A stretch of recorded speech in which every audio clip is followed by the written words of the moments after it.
لو بتحلم بمرتب ثابت وفي نفس الوقت عايز تشتغل عمل حر وتكسب اكتر، الفيديو ده هيغير طريقة تفكيرك. انا بقالي فترة مش عارف افكر، هل ادور على فلوس ولا على راحة، على امان ولا على حرية؟ والفيديو ده يمكن يكون بداية ان افهم الحكاية دي فعلا، ودي يمكن اول مرة اتكلم عن الموضوع ده بصدق. بقالي شهور دماغي مليانة افكار، كل يوم بفكر ابدا مشروع وبعدها اقول طب ليه ما اروحش اشتغل في شركة، وبعدها بدقيقة اقول لا انا عايز اشتغل من البيت. بس الحقيقة يمكن ولا ده ولا ده هو الطريق الصح. في ناس بتدور على الامان، مرتب ثابت وراحة، وناس ثانية بتدور على الحرية، تشتغل من البيت، تسافر، تكسب على قد مجهودها. وانا بدور على اللي في النص، عايز اعيش من غير خوف من بكرة، وفي نفس الوقت احس اني حر ومش مربوط بحاجة. بس السؤال هنا، هل اللي في النص ده اصلا موجود؟ يمكن اللي تعبني ان كل فيديو بشوفه على النت بيقول نفس الكلام، اعمل كذا هتكسب كذا، خد الكورس ده هتبقى غني، بس ولا واحد بيتكلم عن الخوف. الخوف انك تبدأ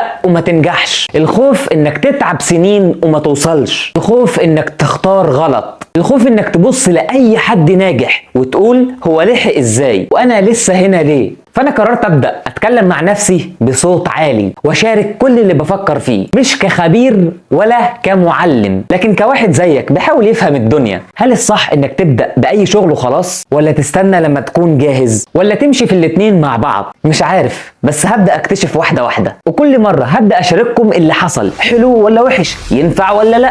اللي فهمته مؤقتا ان الفلوس مش الهدف، الفلوس مجرد نتيجه لفكره بتخدم الناس او مجهود بيوصل لقيمه. فبدل ما ادور عن ازاي اعمل فلوس، بدات اسال نفسي ازاي اعمل قيمه تخلي الناس تدفع لي عنها. وصدقني لو السؤال ده فضل في دماغك كل يوم هيغير كل طريقه تفكيرك في الشغل وفي الفلوس. الفيديو ده مش اجابه، ده مجرد بدايه رحله جديده، رحله فيها بحث وتجربه وصدق. ولو انت كمان في نفس المرحله دي، محتار ما بين الامان والحريه، تابعني لان الرحله دي هنعيشها خطوه بخطوه. مش لازم نعرف الطريق كله، بس لازم نبدا نمشي.